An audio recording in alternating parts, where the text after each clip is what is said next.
À l'Argus, le 3008, on a adoré.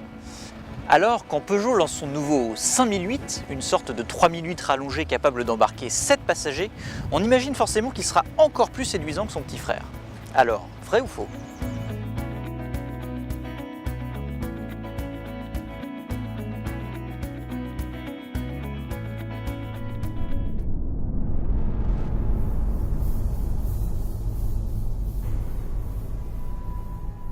Alors, quand on vous dit que le 5008 est un 3008 rallongé, c'est vraiment le cas puisqu'il mesure 19 cm de plus en longueur, dont 16 cm sur l'empattement, et ça profite directement à l'espace arrière.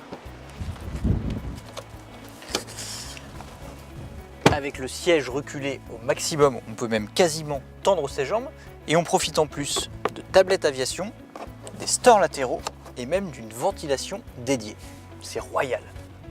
Alors, le bel espace à l'arrière permet d'avancer suffisamment le second rang pour avoir de l'espace sur les places d'appoint. Alors bien sûr, ça reste du dépannage, mais sur ce point, le 5008 est un petit peu mieux loti que ses concurrents Skoda Kodiaq et Nissan X-Trail.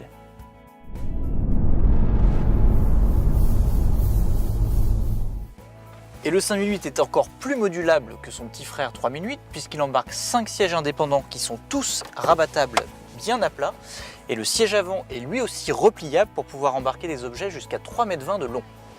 Mais rien qu'en 5 places, on a déjà un beau volume de 700 litres qui peut même grimper à 780 litres si on enlève complètement les sièges de 3e rang. Alors c'est un petit peu fastidieux, mais c'est faisable.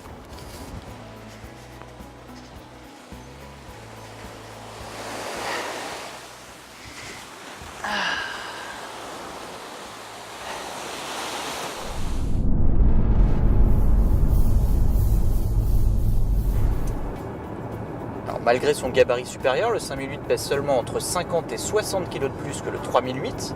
Du coup, on retrouve toutes les qualités du petit frère, à savoir des moteurs performants, même comme ici avec le petit 3 cylindres à essence de 130 chevaux, du moins à vide. On retrouve aussi une tenue de route très efficace en virage et une agilité vraiment étonnante pour une voiture de cette taille, qui est d'ailleurs toujours servie par ce volant tout petit. Alors, au volant, on n'est d'ailleurs pas dépaysé puisque le 5008 reprend la planche de bord du 3008. On retrouve donc cette fameuse console centrale enveloppante, cet écran tactile de 8 pouces commandé par ces basculeurs qui sont très esthétiques, ou encore les compteurs à affichage 100% numérique et entièrement personnalisables dès le premier niveau de finition.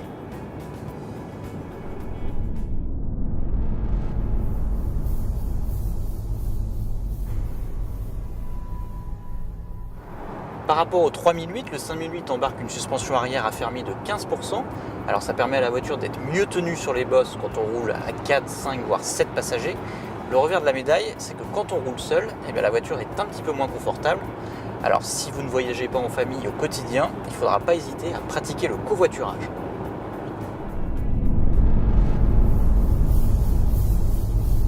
Et oui, malgré son allure de grand SUV et sa garde au sol annoncée à 23 cm, le 5008 ne dispose toujours pas de vraie transmission intégrale comme ses concurrents Skoda Kodiaq ou Nissan X-Trail. Alors il faudra se contenter du fameux système Grip Control en option qui se compose d'un anti-patinage intelligent à 5 modes et de pneus M+S.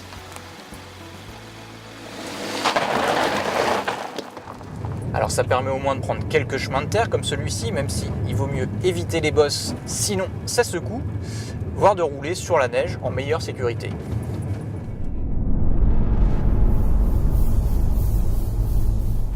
Et oui, on s'en doute, le 5008 est vendu plus cher que le 3008. Le surcoût peut atteindre jusqu'à 2000 € sur les finitions hautes. Alors ça porte le prix du 5008 à près de 37 000 € en finition allure avec le Blue HDI de 150 chevaux.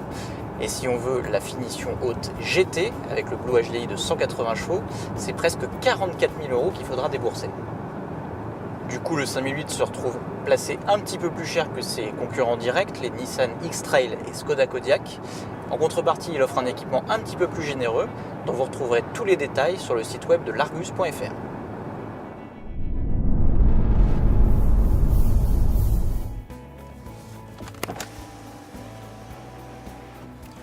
Alors, 5008 ou 3008 ? Eh bien disons que si vous avez besoin d'un coffre immense ou de 7 places occasionnellement, il faudra bien sûr privilégier le 5008.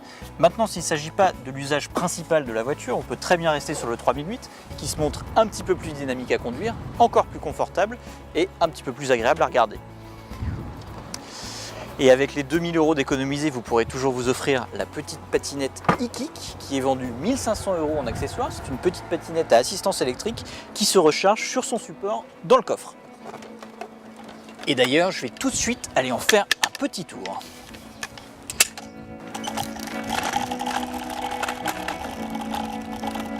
Et à très vite sur l'Argus.fr.